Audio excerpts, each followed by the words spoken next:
आकाशवाणी पटना है। अब आप संजीव कुमार वर्मा से प्रादेशिक समाचार सुनिए। पहले मुख्य समाचार। राष्ट्रपति द्रौपदी मुर्मू की अध्यक्षता में आज से राष्ट्रपति भवन में 2 दिवसीय राज्यपाल सम्मेलन की शुरुआत होगी। सीबीआई ने नीट यूजी प्रवेश परीक्षा पेपर लीक मामले में 13 आरोपियों के खिलाफ आरोप पत्र दायर किया।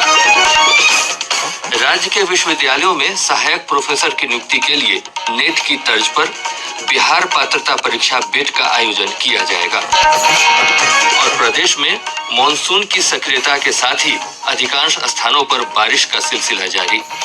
मौसम विभाग ने आज किशनगंज, कटिहार, भागलपुर और अररिया समेत 7 जिलों में भारी बारिश का येलो अलर्ट जारी किया। समाचार विस्तार से। राष्ट्रपति भवन में आज से 2 दिवसीय राज्यपाल सम्मेलन का आयोजन किया जा रहा है। राष्ट्रपति द्रौपदी मुर्मू इसकी अध्यक्षता करेंगे। राष्ट्रपति की अध्यक्षता में राज्यपालों का पहला सम्मेलन हो रहा है। इसमें बिहार समेत सभी राज्यों के राज्यपाल शामिल होंगे। एक रिपोर्ट।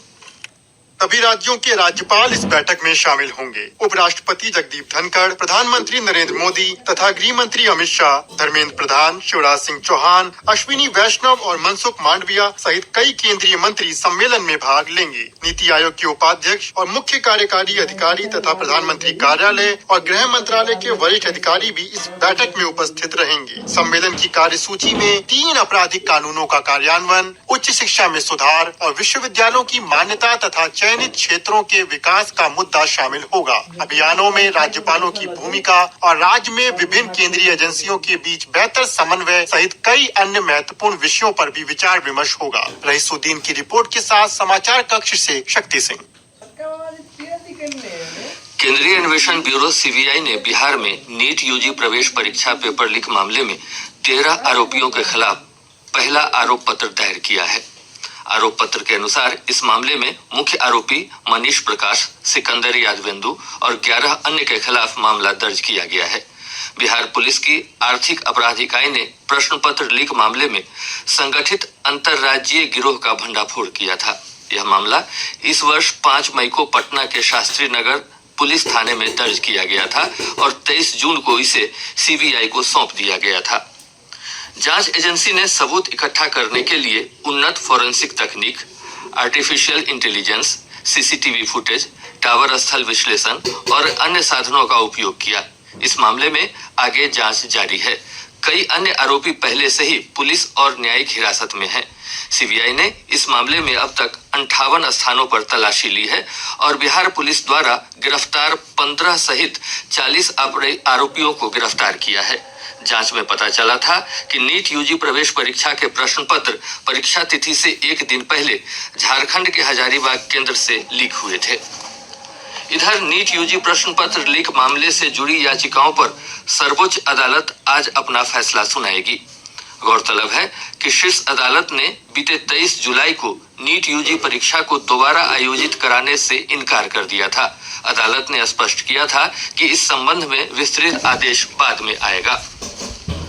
राज्य के विश्वविद्यालयों में सहायक प्रोफेसर की नियुक्ति के लिए राष्ट्रीय पात्रता परीक्षा नेट की तर्ज पर बिहार पात्रता परीक्षा बेट का आयोजन किया जाएगा। शिक्षा मंत्री सुनील कुमार की अध्यक्षता में आयोजित राज्य उच्चतर शिक्षा परिषद की बैठक में यह निर्णय लिया गया।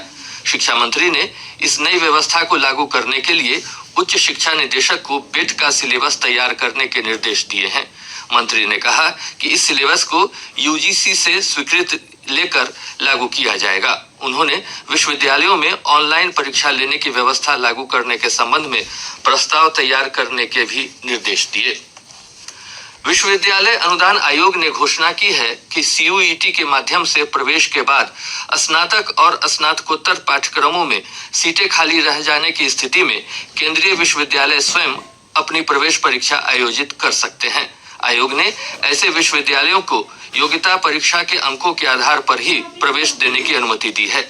यूजीसी ने कहा है कि पूरे शिक्षा सत्र के लिए सीट खाली रखना न सिर्फ संसाधनों की बर्बादी है बल्कि अनेक विद्यार्थियों को उच्च शिक्षा से वंचित करना भी है। सर्वोच्च न्यायालय ने राज्य सरकारों के अनुसूचित जाति और अनुसूचित जनजाति के आरक्षण में कोटा के भीतर कोटा प्रदान करने की मंजूरी दे दी है। मुख्य न्यायाधीश DY चंद्रचूड़ के नेतृत्व में 7 न्यायाधीशों की एक पीठ ने राज्यों के विधानमंडल द्वारा अनुसूचित जाति और जनजाति के भीतर उपवर्गीकरण की अनुमति देने संबंधी फैसला सुनाया है। शीर्ष अदालत ने 2004 के EV चिनैया के फैसले को 6 के मुकाबले 1 फैसले से खारिज कर दिया। EV चिनैया ने अपने फैसले में कहा था कि अनुसूचित जाति के आरक्षण का उपवर्गीकरण भर्तियों और सरकारी नौकरियों में स्वीकार्य नहीं है। मुख्य न्यायाधीश DY चंद्रचूड़ ने कहा कि अनुसूचित जनजाति सवर्ण नहीं है। मुख्य न्यायाधीश ने कहा कि इसका उपवर्गीकरण संविधान के अनुच्छेद 14 का उल्लंघन नहीं है।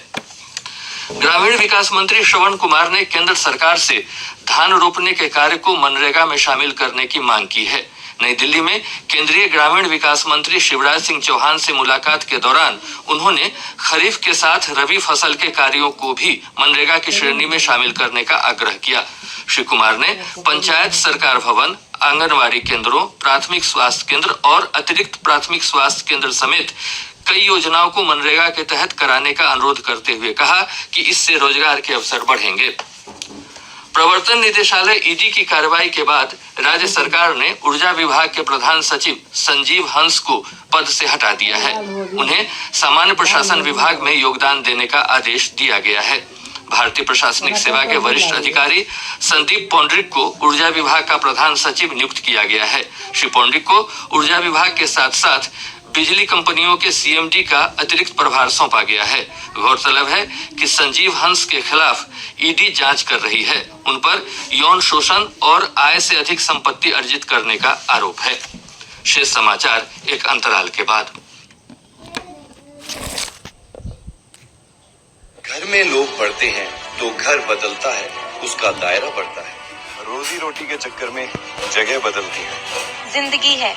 प्रादेशिक समाचार आप आकाशवाणी पटना से सुन रहे हैं। ताजा समाचारों के लिए आप हमारे x handle AIR News_ Patna पर जा सकते हैं। प्रदेश में मानसून की सक्रियता के साथ ही अधिकांश स्थानों पर बारिश का सिलसिला जारी है। मौसम विभाग ने आज 7 जिलों किशनगंज, सुपौल, कटिहार, पूर्णिया, भागलपुर, मधेपुरा और अररिया में भारी बारिश का येलो अलर्ट जारी किया है। वहीं दक्षिण और उत्तर पूर्वी इलाकों के कुछ स्थानों पर हल्की बारिश की संभावना है। मौसम विज्ञान केंद्र पटना की वैज्ञानिक ने बताया कि अगले 5 दिनों तक राज्य में मानसून सक्रिय रहेगा। आज के मौसम विश्लेषण के अनुसार अगले 5 दिनों के दौरान प्रदेश में मानसून की गतिविधि सक्रिय रहेगी। अगले 24 घंटों के दौरान दक्षिण पूर्व भाग के अनेक एवं शेष बिहार के कुछ स्थानों में हल्की से मध्यम वर्षा के साथ मेघ गर्जन, वज्रपात की भी संभावना है। इधर पिछले 24 घंटों के दौरान राज्य में कई स्थानों पर भारी से बहुत भारी बारिश हुई है। बक्सर में सबसे अधिक 190.4 मिलीमीटर बारिश रिकॉर्ड की गई। नालंदा जिले के कराय पर सुराय में 116.4 और किशनगंज के हायाघाट में 102 मिलीमीटर वर्षा दर्ज की गई है। इस बीच मौसम विभाग ने इस माह 25 जिलों में सामान्य से अधिक वर्षा का पूर्वानुमान व्यक्त किया है। वहीं इस अवधि में पटना, गया, नालंदा, शेखपुरा, नवादा, लखीसराय, जमुई और खगड़िया समेत 13 जिलों में सामान्य से कम बारिश के आसार हैं। विभाग के अनुसार इस दौरान न्यूनतम और अधिकतम तापमान सामान्य से अधिक बना रहेगा। गौरतलब है कि प्रदेश में जुलाई माह में सामान्य से 29% कम बारिश हुई है। बिहार में पिछले 24 घंटों के दौरान वज्रपात की अलग अलग घटनाओं में 15 लोगों की जान चली गई। इनमें गया में सबसे अधिक 5, पटना में 3, नालंदा और रोहतास में 2-2 तथा नवादा, सासाराम और औरंगाबाद में 1-1 व्यक्ति की मौत हुई है। मुख्यमंत्री नीतीश कुमार ने इन घटनाओं पर शोक व्यक्त करते हुए मृतकों के आश्रितों को 4-4 लाख रुपए अनुग्रह अनुदान देने की घोषणा की है।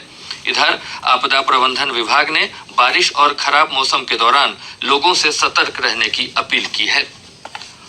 और अब पेरिस ओलंपिक से जुड़ी खबरें।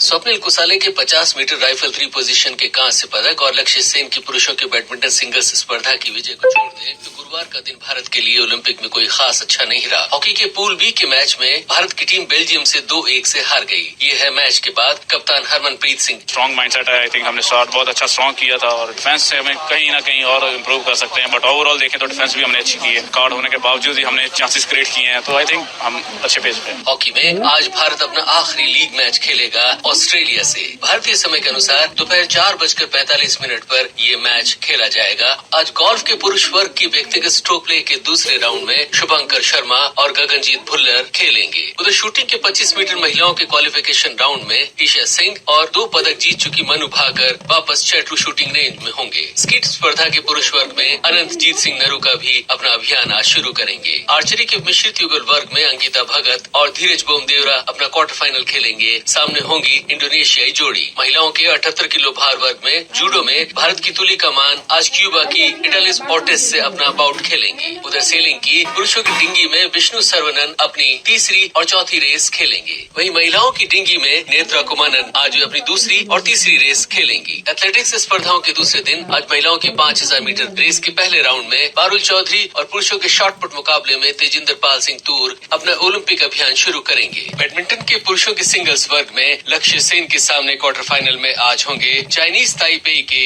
त्यान चाओ। पेरिस से आकाशवाणी के लिए मैं महेंद्र सिंह लालस। यूपीआई आधारित लेन देन इस वर्ष जुलाई में बढ़कर 20,64,000 करोड़ रुपए तक पहुंच गया। भारतीय राष्ट्रीय भुगतान निगम ने कल इस बारे में आंकड़े जारी किए। रिपोर्ट में कहा गया है कि वर्ष दर वर्ष के आधार पर यूपीआई लेन देन में 35% की बढ़ोतरी हुई है। जुलाई में कुल यूपीआई लेन देन 4% बढ़कर 14 अरब 44 करोड़ रुपए का हुआ। औसत दैनिक लेन देन 46 करोड़ 60 लाख रुपए का रहा। सुपौल जिले के पिपरा प्रखंड क्षेत्र अंतर्गत उत्क्रमित मध्य विद्यालय मईचंदा में विषाक्त भोजन खाने से 6 से अधिक बच्चे बीमार हो गए। सभी बच्चों को इलाज के लिए स्थानीय अस्पताल में भर्ती कराया गया है। सभी बच्चे अब स्वस्थ हैं। पर्यावरण, वन एवं जलवायु परिवर्तन मंत्री डॉक्टर प्रेम कुमार ने गया में प्रधानमंत्री नरेंद्र मोदी द्वारा शुरू किए गए एक पेड़ मां के नाम अभियान के तहत बुद्ध वाटिका पार्क में पौधारोपण किया। अब बिहार से प्रकाशित प्रमुख समाचार पत्रों की सुर्खियां।